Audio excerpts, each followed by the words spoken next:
Tudo bem aí, pessoal? Eu sou o professor André e no nosso vídeo de hoje a gente vai falar de um assunto muito importante que é o término dos estudos. O quão importante é para você se realizar profissionalmente e pessoalmente também, tá? Cabe a você ser determinado, ter perseverança e ter muito trabalho também. Vamos dar uma olhada em alguns dados aí. Crise faz crescer diferença salarial por anos de estudo. Então aqui está falando, né, esse dado aqui do G1, que quem tem ensino superior, quem é formado na faculdade, ganha até 6 vezes mais de uma pessoa que não é formada na faculdade. Então a importância de você também buscar uma faculdade depois, tá? E aqui nesse gráfico de pizza, vamos dar uma olhada no seguinte. É bem provável que você esteja aqui nessa faixa, né? Ensino médio incompleto. Então você está ganhando na faixa de 1.365. Ao terminar os estudos, ao terminar o ensino médio, você poderá ganhar R$ 1.823. Então perceba que você já vai dar um salto na questão financeira. E quando você terminar uma faculdade, você vai poder estar ganhando aí R$ 5.000, tá? Então são diferenças aí muito grandes de dinheiro, tá? Quanto mais você estuda, mais dinheiro você ganha. Isso é um fato, ok? Na próxima notícia também do G1, mais da metade dos brasileiros de 25 anos ou mais ainda não concluiu a educação básica, aponta IBGE, Instituto Brasileiro de Geografia e Estatística. O que significa isso, pessoal? 52% da população não terminou os estudos, né? E 48% terminou. Então é hora de você sair desses 52% e ir para o 48%, tá? Para ter melhores condições. Os 48% estão ganhando mais dinheiro, estão tendo melhores oportunidades de trabalho, estão se realizando mais, enquanto que os 52% não vivem o que os 48% estão vivendo, tá? E aqui um outro gráfico mostrando, né, fundamental incompleto e o médio incompleto, a porcentagem de pessoas, a quantidade de pessoas. E depois o médio completo e o superior completo. Tá, então é mais gente que não se formou, tá, do que gente que se formou, ok? Já aqui os desempregados. Em janeiro de 2020, a gente tinha aí 12 milhões de desempregados. Já em janeiro de 2021, nós temos 14 milhões de desempregados, praticamente. Lógico que a pandemia também agravou esse quadro. Mas agora, nesse momento, é hora de você se especializar, né? É hora de você cuidar dos seus estudos. É animador que você esteja procurando, né, estudar, se aperfeiçoar e tenha em mente que a maioria não terminou os estudos. E se você faz parte dessa maioria, você vai poder mudar esse quadro, tá? Você vai poder sim terminar os estudos. Conta com a gente, tá? Fecha com a gente aí. Um grande abraço, prosperidade para você e muito trabalho. Até a próxima.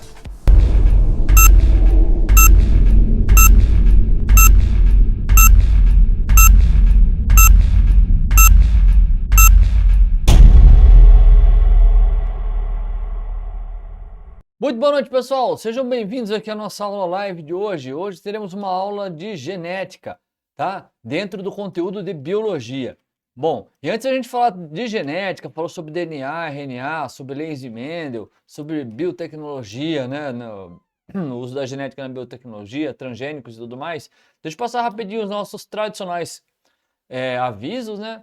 Que é para vocês estarem aí sempre ligados aí no que está acontecendo. Muito bem! Tá? Não deixe de acompanhar nossos conteúdos digitais, pessoal. Você tem lá o portal do aluno, você tem simulado para você treinar os exercícios, tá joia? Você tem lá aulas gravadas, tal, tudo um monte de conteúdo que é para melhorar a sua frente aí de estudo, para você terminar os seus estudos aí, o seu segundo grau, o seu fundamental, beleza? Não deixe de acompanhar então, você tem a plataforma do aluno, você tem ali o canal do WhatsApp, você tem o YouTube, né, com as nossas aulas lives e tudo mais. Outra coisa importante também é que já existe, né, já faz um tempo já que está rolando as aulas presenciais. Então você pode vir fazer parte dessa experiência, tá? Tem 2 horinhas por semana, você vai lá, troca uma ideia com o professor, tem uns colegas lá na mesma situação que você, vocês trocam uma experiência, etc e tal, tá? Faz uns exercícios, troca uma ideia, tira uma dúvida, é muito legal. Eu recomendo muito a participação na aula presencial. Como que faz para participar? Procura a secretaria da sua unidade. Procura lá, veja com o pessoal a disponibilidade de turmas e horários e faça parte dessa experiência que é muito legal. Eu recomendo muito, tá? Bom, muito bom. Então é isso daí. Portal do aluno, redes sociais, canal do WhatsApp, aula presencial, todas as ferramentas disponíveis para você terminar os seus estudos. Então não perca tempo, tá? Corra aí atrás dessa possibilidade aí, desses vários recursos para você terminar o seu estudo. Bom, pessoal, hoje nossa aula é de biologia, tá? O que vai falar na aula de biologia hoje? A gente vai falar um pouco sobre genética, vamos falar um pouco sobre as leis de Mendel, sobre os tipos sanguíneos e tudo mais. E um pouco sobre a biotecnologia, né? Que é o papel da genética, né, na evolução da biologia, na ciência, né? No melhoramento de plantas e animais mais produtivos e assim por diante, tá? No avanço da medicina e tudo mais. Bom, o que é genética? Genética é uma parte da biologia que estuda justamente a hereditariedade. O que seria hereditariedade? Hereditariedade, pessoal, é aquilo que você traz de herança, tá? Não é herança assim que tipo fazendas, coleção de carros. Não, é herança genética mesmo, que você traz na sua formação, né? No seu corpo humano. É aquelas características que você herdou do seu pai, da sua mãe, do seu avô, da sua avó, do seu bisavô. Às vezes você pega uma foto muito antiga lá do seu bisavô e você fala, nossa, ele é parecido comigo. Realmente, ele é parecido por quê?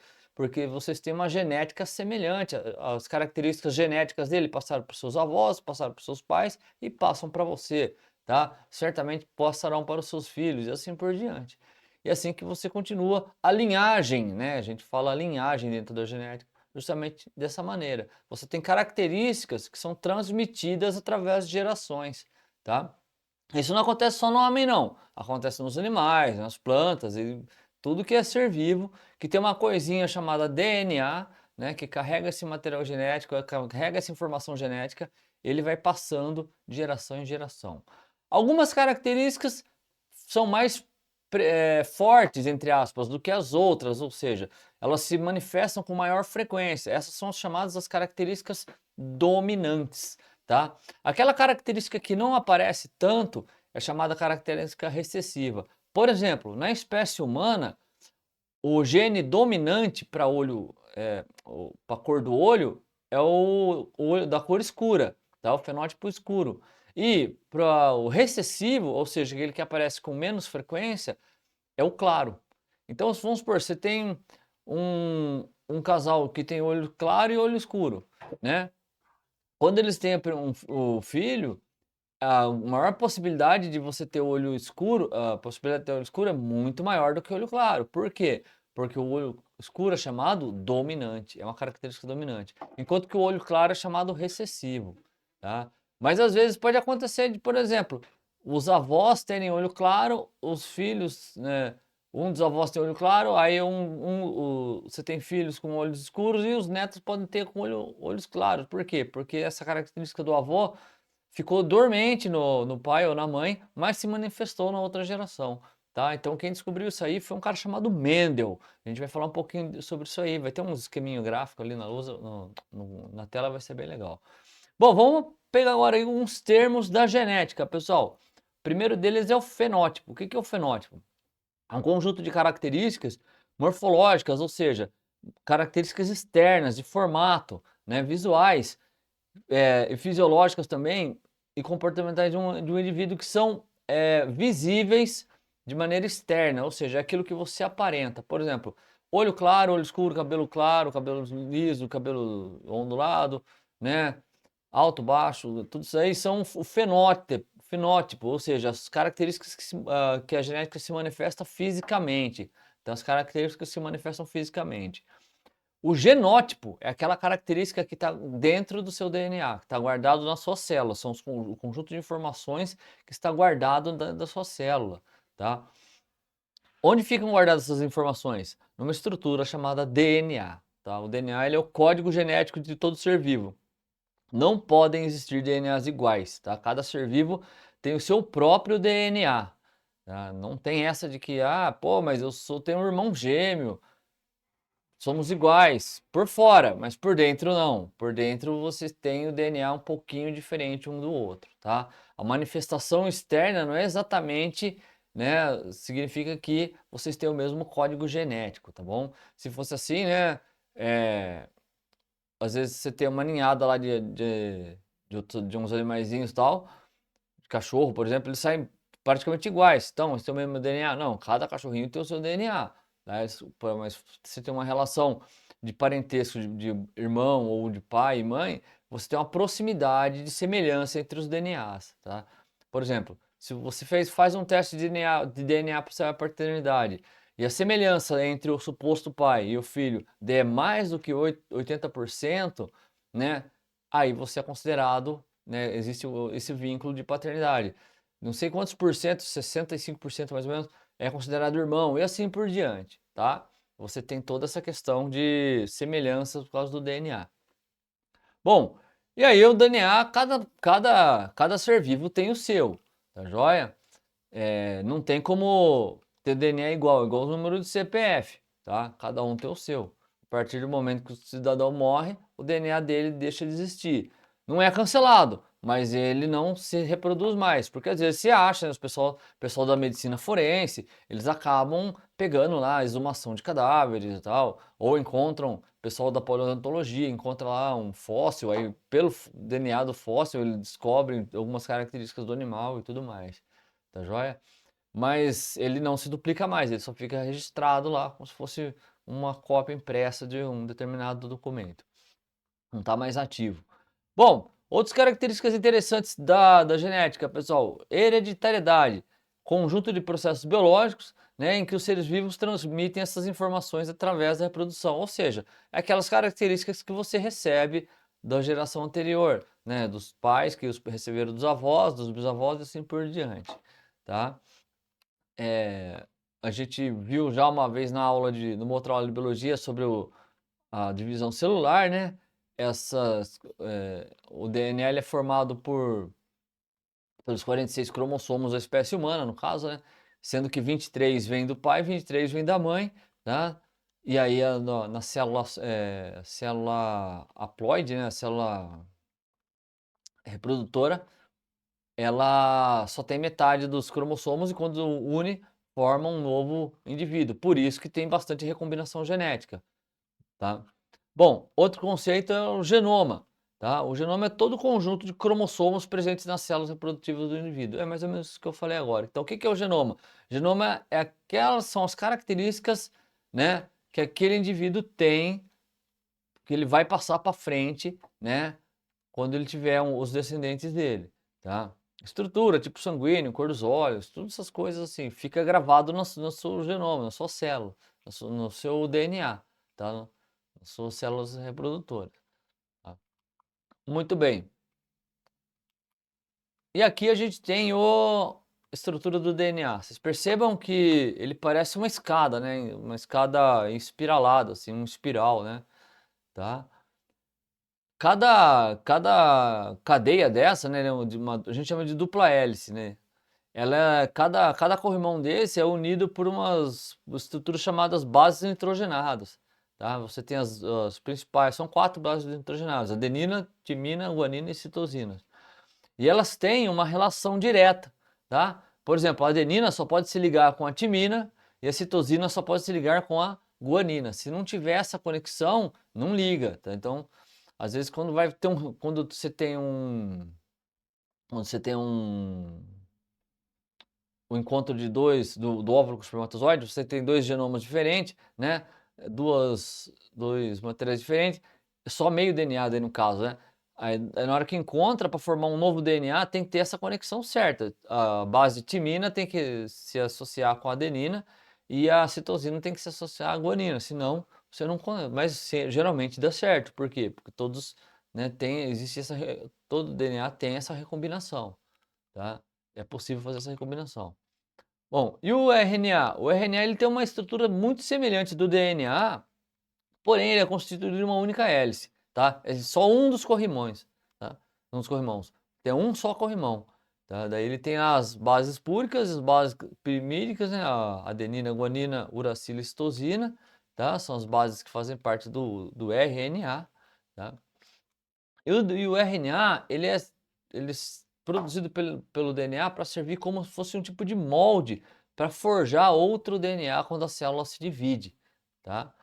Então, o que acontece? O DNA ele forma um molde dentro dele mesmo, né? Como se fosse um negativo dele.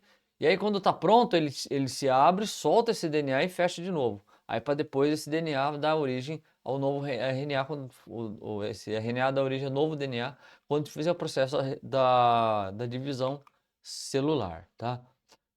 Importante que vocês saberem que existem 3 tipos de RNA. O ribossômico, que é o maior de todos, e ele está ligado aos ribossomos da célula, tá? E provém dos nucléolos, que é umas estruturinhas lá perto da região nuclear da célula.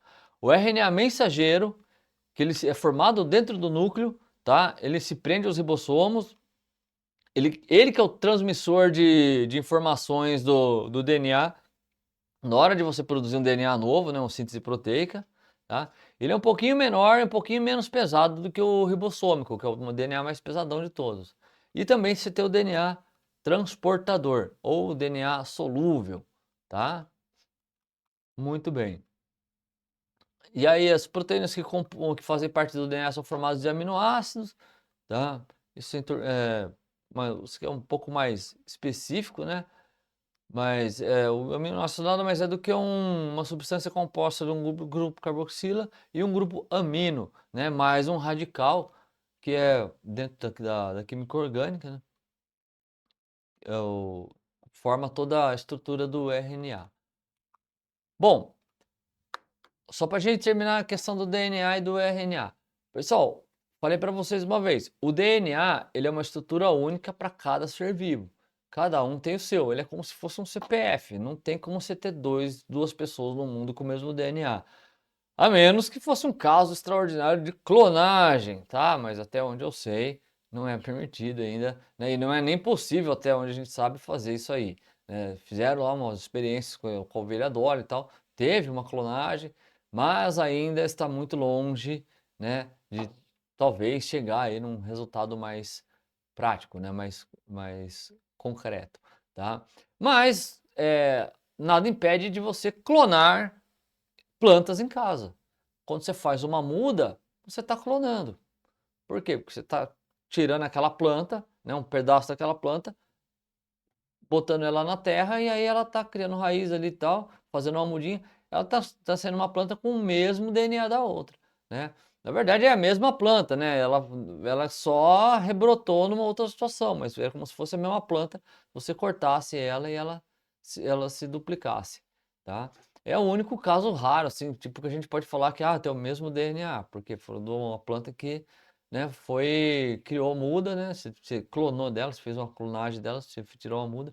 Mas em seres animais, assim, é muito complicado, muito difícil ainda essa parte da clonagem. Então, toda vez que você fala em DNA, você pensa que é uma coisa única. Cada ser vivo tem o seu, tá? Cada indivíduo tem o seu. Mesmo, volto a repetir, que você seja idêntico ao seu irmão gêmeo, vocês têm DNAs diferentes, tá? Bastante diferentes. DNA, linhas de impressão digital, tudo isso aí, cada um tem o seu próprio, é uma identidade própria, que nem, mais uma vez, o CPF de cada um, tá joia? Bom, e é isso aí, tá? Dentro do DNA está toda a informação genética, ela é transmitida de geração para geração, todas as características, ele passa tudo por uma recombinação, né? Quando se encontra o material genético do pai com o material genético da mãe, tem a fecundação, ou o embrião, né? O novo serzinho que está se formando lá, tem toda uma recombinação de características do pai e da mãe. E como que acontece essa recombinação, né? Justamente essa organização entre os genes, né? Os genes que fazem parte da célula reprodutora, né? do espermatozoide ou do óvulo. Vale a pena lembrar o seguinte, que tanto o espermatozoide quanto o óvulo, eles possuem só, no caso da espécie humana, né? Eles possuem só 23 cromossomos. Por quê? Porque eles vão ter que se encontrar e formar um novo DNA. Então, cada material genético, tanto o espermatozoide quanto o óvulo, ele só tem, entre aspas, metade do DNA. Porque ele vai ter que encontrar com outra metade para formar um indivíduo novo. E como que essas características vão passando de um para outro, de geração para geração? É através desse tipo de recombinação. O primeiro cara que estudou isso aí para valer mesmo foi um monge chamado Gregor Mendel, tá? E o experimento do Mendel começou a fazer com ervilhas. Por quê? Porque a ervilha o ciclo era rapidinho, dava para você, né, reproduzir rapidinho e tal, dava resultado rápido e era fácil de observar. Então você tinha ervilhas verdes e ervilhas amarelas, tá? As amarelas eram as que tinham mais porcentagem e as verdes as que tinham menos porcentagem, apareciam menos. E aí o que que ele fez? Eu vou cruzar uma amarela com uma verde para saber por que que tem mais verde e por que tem menos amarela, né? Então, o que tem mais amarela tem menos verde. Então ele cruzou a amarela com a verde. O que que aconteceu? No primeiro cruzamento que ele fez, colocou as duas plantinhas lá, né? A abelhinha foi lá, levou o pólen, aquela coisa e tal. Depois do primeiro cruzamento, nasceu tudo amarelo. E as verdes? Não nasceram. Nesse primeiro cruzamento. Mas por que que não nasceram? Pelo seguinte, as verdes, elas têm o que eu falei para vocês no comecinho da aula, a tal da característica recessiva, né? É o recessivo, ou seja, ele aparece com menos frequência, né? O que que é um recesso? O que que é uma coisa recessiva? Uma coisa que vem mais devagar, com mais, né, com menos frequência, com menos ocorrência. Enquanto que o amarelo é o dominante. Então você cruzou o amarelo com o verde, prevaleceu as características do amarelo. Beleza. Mas nada impede de que o amarelo tenha essa nova planta que nasceu, esse novo ser que tenha nascido, tenha características do verde. Por quê? Porque essas características normalmente elas aparecem em pares, tá? Não falei para vocês que o DNA é uma hélice de duas, fosse dois corrimões ligados por os degraus, uma escada ligada por dois degraus, por vários degraus. Então, cada lado da escada onde tem cada degrau é um par de gene. Para ele se manifestar, você pode ter ou dois dominantes, ou dominante recessivo, ou dois recessivos. Se você tiver dois dominantes e dominante recessivo, a característica vai se manifestar de maneira dominante. Se você tiver um par que é com recessivo, aí a característica vai ser o quê? Recessiva. Então é muito comum, por exemplo, a planta amarela, ela pode ter um par lá que é amarelo e verde. E só manifesta o quê? Amarelo. Entendeu? Tá? Por quê? Porque o dominante se manifesta. Aí o que que o Mendel fez? Beleza, de algum lugar tem que sair essas recessivas, né? Nossa, se eu cruzar recessivo com recessivo, só vai nascer recessivo. Mas se eu cruzar recessivo com amarelo, por que tem hora que nasce recessivo com dominante? Por que tem hora que nasce um recessivo entre dois dominantes? Justamente por isso, porque você tem essa polialelia, você tem essa polialelia, não, você tem essa heterozigose, você tem um, um par que pode ser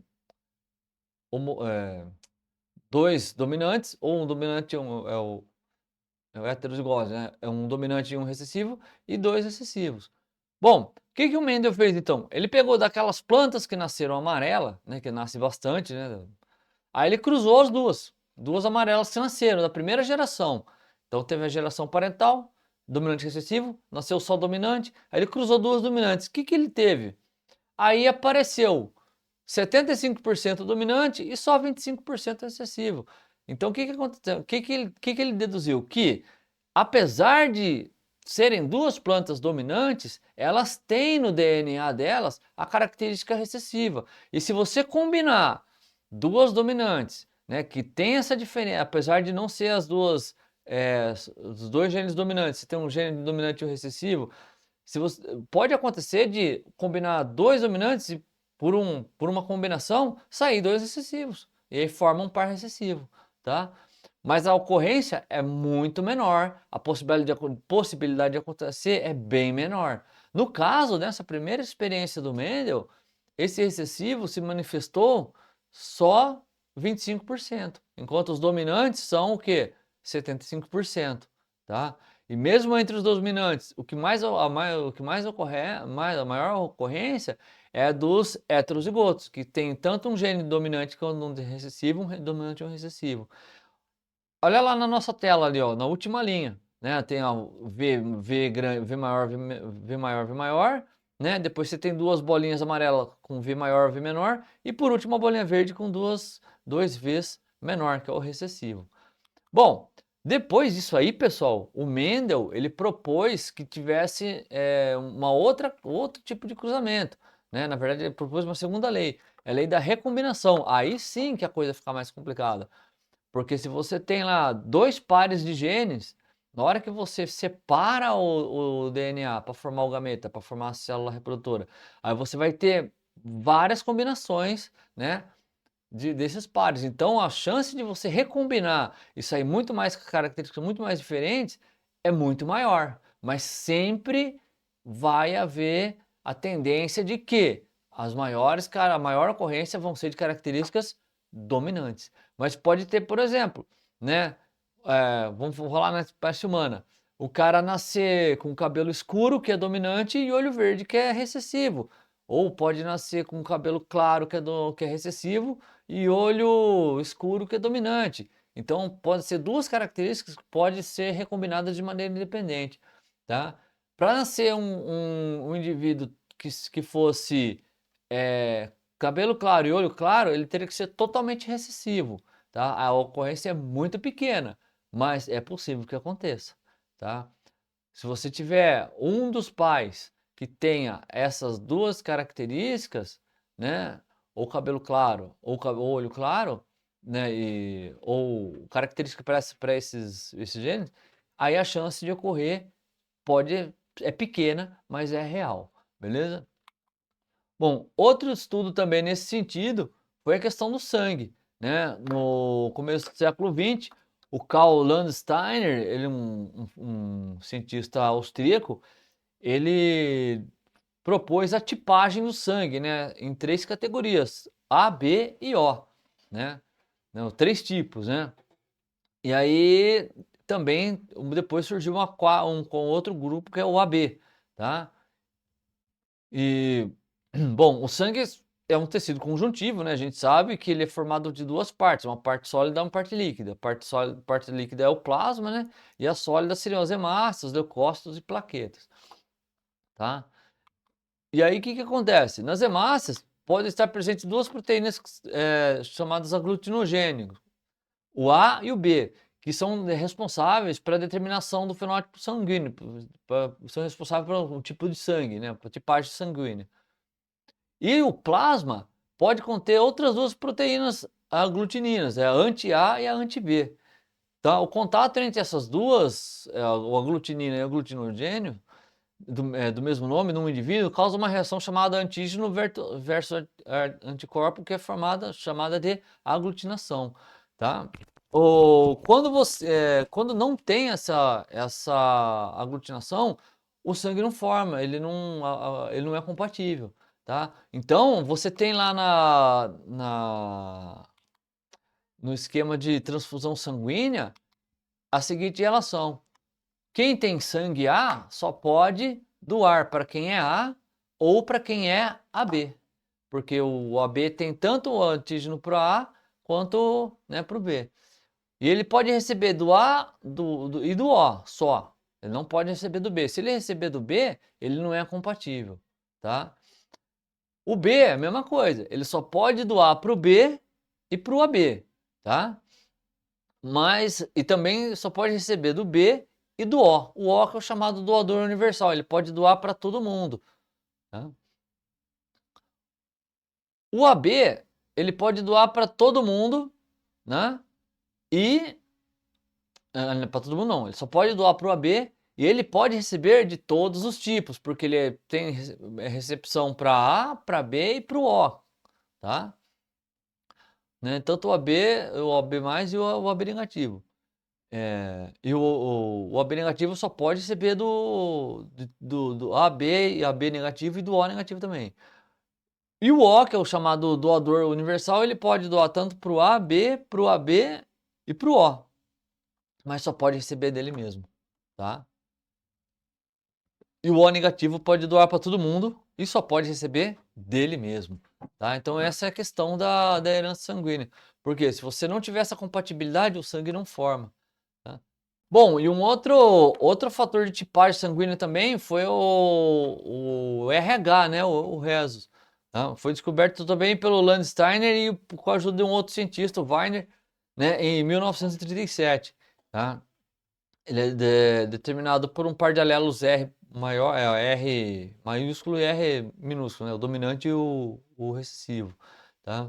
Como que funcionou isso aí? Eles injetaram o sangue de uma espécie de macaco, um macaco chamado Rhesus, no coelho.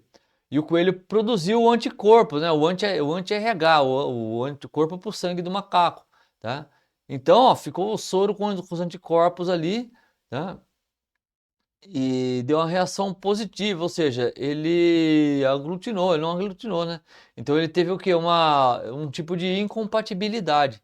Então, se você receber um sangue com RH, é, por exemplo, você recebe um sangue, você, você recebe um sangue com RH positivo, tá? E você tem um RH negativo, você vai produzir os anticorpos anti-RH, tá? E você vai ficar sensibilizado a isso. Se você receber de novo o RH positivo, vai criar uma reação tipo de incompatibilidade, como se ele tivesse criado um anticorpo, né? Como se fosse uma vacina contra esse outro tipo de sangue. Aí não vai aceitar, vai dar problema na sua transfusão sanguínea, tá? Essa transfusão não vai dar certo, beleza? Bom, então é isso aí. Essas foram algumas umas características importantes, né, dessa questão da genética, né? Vamos passar agora um pouco sobre o papel da genética na biotecnologia, pessoal, que isso é muito importante, é um assunto super atual, tá? Onde que a genética entra na chamada biotecnologia? Bom, primeiro, na produção de alimentos, tá? Através do estudo da genética, você consegue desenvolver plantas mais produtivas, né? Frutos mais produtivos, e você consegue melhorar a adaptação dos vegetais ao ambiente e a produção, quantidade de produção, né? Dessas plantas, além do que criar resistência a pragas e doenças, tá?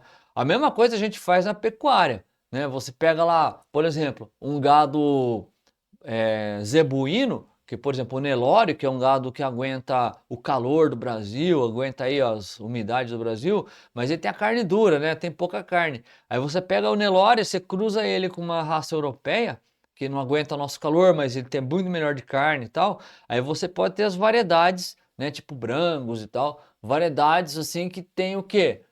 Tanto, são resistentes ao nosso clima, mas produzem carne de qualidade, né? Carne marmorizada e tudo mais. Ou de acordo com o clima e de acordo com o lugar, você vai ter o seu rebanho. Então isso aí são a parte desses cruzamentos, né? São um tipo de biotecnologia, né? Que envolve a questão da genética. Ah, tem uma raça lá na minha fazenda lá que ela é tantos por cento Angus e tantos por cento Nelore, né? Porque ele é para aguentar mais o calor e produzir carne marmorizada e assim por diante. Tá? Então hoje tem todo um estudo em torno disso daí. Tá? Além do que, a engenharia genética também, né? A biotecnologia, ela está muito envolvida na questão da medicina, né? De você criar formas de prevenção de doenças e outros tratamentos, tá? Tratamentos menos agressivos e tratamentos mais preventivos.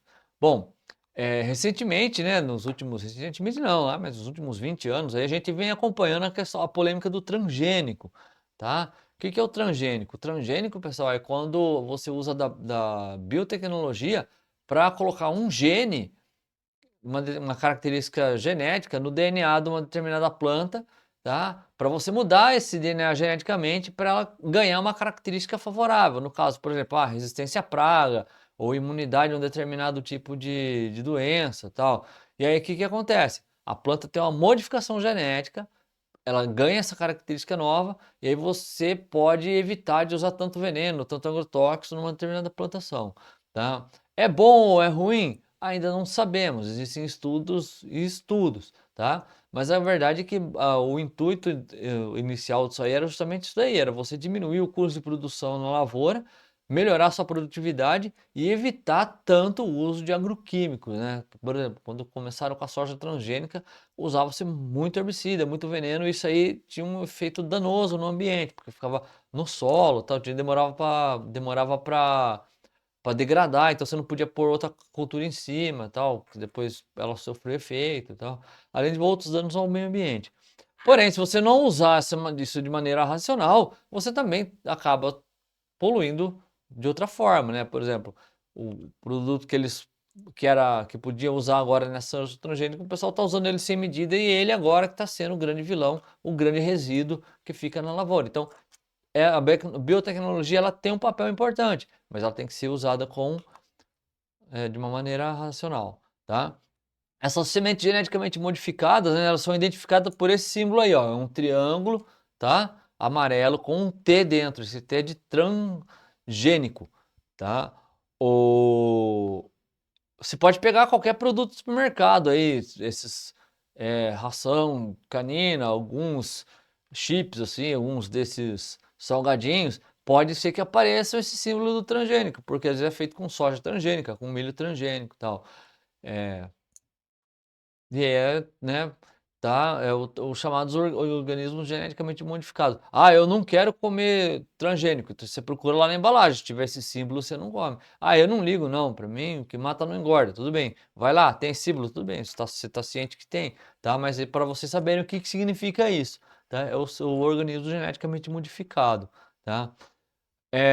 No caso, o milho e a soja e a própria cana-de-açúcar, que é a maior ocorrência de transgenia na agricultura, foram modificações que eles fizeram justamente por isso. Da soja é para minimizar o uso, a primeira variedade dela foi para minimizar o uso de herbicida, né? Você tem um custo de produção mais barato e usar menos herbicidas agressivos.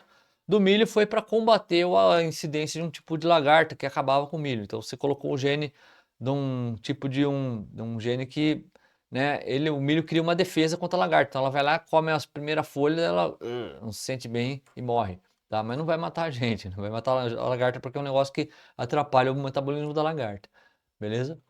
Então é isso aí, pessoal. Bom, e essa foi então a nossa aula de genética, um pouco de biotecnologia, é bastante coisa, né? A gente fica até meio com a garganta seca no final, mas valeu a pena, tá joia?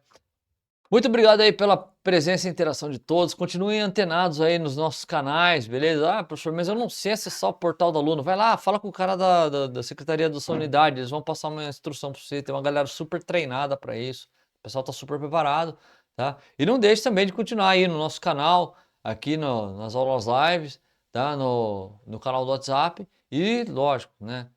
Quem puder, tiver a oportunidade, seja bem-vindo aí às aulas presenciais. Beleza? Muito obrigado mais uma vez e uma boa semana para todos. Até o nosso próximo encontro.